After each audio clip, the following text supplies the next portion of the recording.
कहते हैं सब पर यकीन करो पर बिन पेंदी के लोटे पर बिल्कुल भी यकीन न करो। कुछ वैसा ही हो रहा है इस वक्त। अचानक से पाकिस्तान पहुंच रहे हैं यूक्रेन के विदेश मंत्री। क्या रूस से बदला लेने के लिए? रूस ने जो पाकिस्तान को झटका दिया उसके लिए न्योता दे दिया है यूक्रेन के विदेश मंत्री को। तो वहीं दूसरी तरफ अचानक से ब्रिटेन ने क्यों कह दिया कि लिस्ट लेकर पहुंच गया हथियार लेने। जानेंगे क्या है मामला। पर इन सब के बीच में पाकिस्तानी प्रधानमंत्री शहबाज शरीफ को पीएम मोदी और भारत क्यों याद आया। जानेंगे जियोपॉलिटिक्स में क्या कुछ चल रहा है। आइए जानते हैं इन खबरों को विस्तार से। कर्जा लेना कोई बहादुरी का काम नहीं है और उस कर्जे को लेने के लिए भी अगर आपको नाको चने चबाने पड़े तो वो तो और भी बेइज्जती वाली बात है। पाकिस्तानी प्रधानमंत्री शहबाज शरीफ, इस बंदे में एक खासियत है। ये बंदा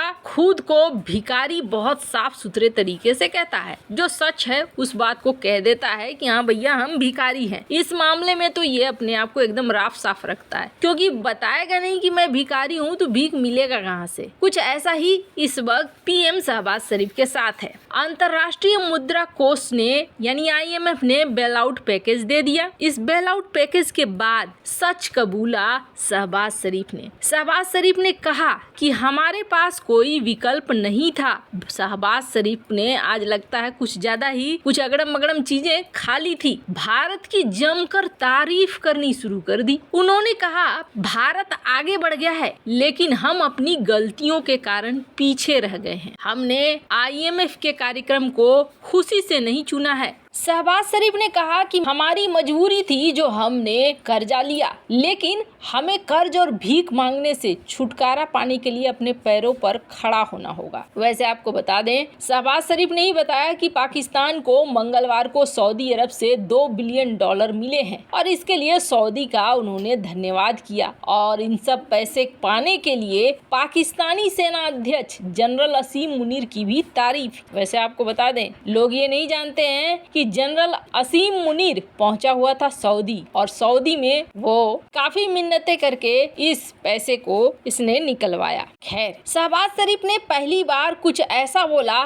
जो पाकिस्तान को सचमुच सोचना चाहिए। शहबाज शरीफ ने कहा कि भारत आगे बढ़ गया है, हम अपनी गलतियों के कारण पीछे रह गए हैं। हमारे पास सोचने का मौका है। हम सोच सकते हैं कैसे हम आगे बढ़ सकते हैं, कैसे हम अपने लिए जीवन चुन सकते हैं। हम न तो भीख मांगे और न दुनिया के सामने गिड़गिड़ाएं, हम अपने पैरों पर खड़े हों। खैर, ये पाकिस्तान की बातें सुनकर अच्छा लगा होगा, लेकिन अचानक से यहाँ यूक्रेन के विदेश मंत्री पहुंचे हैं। उससे पहले जरा जान लीजिए, यूक्रेन की हालत ऐसी है कि नाटो ने सीधे सीधे ये कह दिया कि देखो, बिना नियमों को पूरा करे हम तुम्हें एंट्री नहीं करने देंगे। पश्चिमी देशों के साथ कुछ ऐसा है ना, अपना काम बनता भाड़ में जाए जनता। यहाँ आपको वही सारे शख्स बदलते हुए दिखेंगे जो कभी जेलेंस्की को चने की झाड़ पर चढ़ा रहे थे। बाइडेन ने सीधे सीधे कह दिया कि नाटो में अभी यूक्रेन शामिल नहीं हो सकता है क्योंकि यूक्रेन नियमों को पूरा नहीं कर रहा है। यहाँ एक बात एकदम से क्लियर हो गई जो बड़ा झटका था यूक्रेन के लिए। जेलेंस्की ने यहाँ तक कह दिया कि ये कमजोर की निशानी है, मतलब तुम डर कर मुझे अपने गुट में शामिल नहीं कर रहे हो, क्योंकि अगर तुम शामिल करोगे तो तुम्हें आर्टिकल 5 इस्तेमाल करना होगा और आर्टिकल 5 अगर इस्तेमाल होता है तो तुम्हें हमला करना होगा रूस पर। तो तुम रूस से डर गए हो, इसीलिए तुम मुझे नहीं शामिल कर रहे हो नाटो में। ये झगड़े की फसाद नाटो से शुरू हुई थी, लेकिन उस नाटो में यूक्रेन को ज्वाइन नहीं कराया गया। 500 दिनों से युद्ध चल रहा है और इस युद्ध के बीच में नाटो देशों ने लिथुआनिया के विनियस में मीटिंग की है। इस मीटिंग में यूक्रेनी राष्ट्रपति जेलेंस्की ने बहुत उम्मीद लगा रखी थी कि अभी नहीं तो कम से कम नाटो ये तो कह देगा कि युद्ध खत्म होगा तो हम तुम्हें शामिल कर लेंगे, लेकिन ऐसा कुछ हुआ नहीं। और आपको बता दें, इससे आगे यूक्रेनी नेता जेलेंस्की को बहुत बड़ा झटका लगा। ये जो शख्स देख रहे हैं ऋषि सुनक, ये ऋषि सुनक कभी जेलेंस्की से मिलने यूक्रेन पहुंचे थे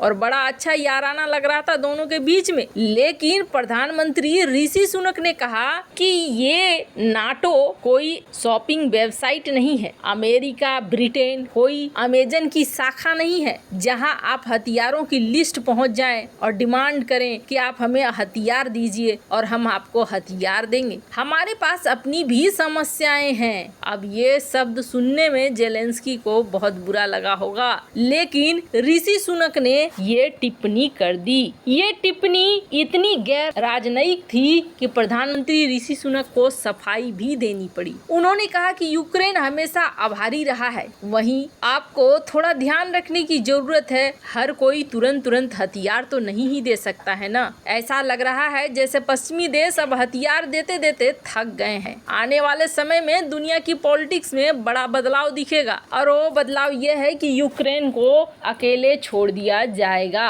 और ये सबसे बड़ी चीज है और सबसे बड़ी सीख है कि देखो दूसरों की बातों में रहने से क्या होता है। जहां एक तरफ ये सब कुछ हो रहा है तो वहीं दूसरी तरफ यूक्रेन के विदेश मंत्री दिमित्री कुलेबा इसी हफ्ते अचानक से पाकिस्तान का दौरा करने वाले हैं और ये दौरा आपातकालीन है, मतलब एकदम अचानक से। इस दौरान पाकिस्तानी विदेश मंत्री बिलावल भुट्टो जरदारी और प्रधानमंत्री शहबाज शरीफ से मुलाकात करेंगे यूक्रेन के विदेश मंत्री। दोनों देश के नेता मिलकर क्या बातें करेंगे, इसके लिए तो ये कहा गया है कि हम खाद्य संकट पर बात करने वाले हैं, खाने की कमी पर बात करने वाले हैं, लेकिन ऐसा लग नहीं रहा है। हाल ही में रूस ने पाकिस्तान को झटका दिया है ये कह के कि हम तुम्हें डिस्काउंट नहीं देने वाले हैं, अगर पूरे पैसे हैं तो दो और तेल ले जाओ। उसके बाद से पाकिस्तान में बदलाव भी देखने को मिल रहा है। कहा जा रहा है कि यूक्रेन के विदेश मंत्री पाकिस्तान पहुंच रहे हैं शायद रूस के खिलाफ युद्ध में यूक्रेन को हथियारों की सप्लाई को लेकर। पाकिस्तान से यूक्रेन को हथियार मिले हैं, हालांकि बीच में ब्रिटेन अमेरिका रहे हैं। सहयोगियों की मदद से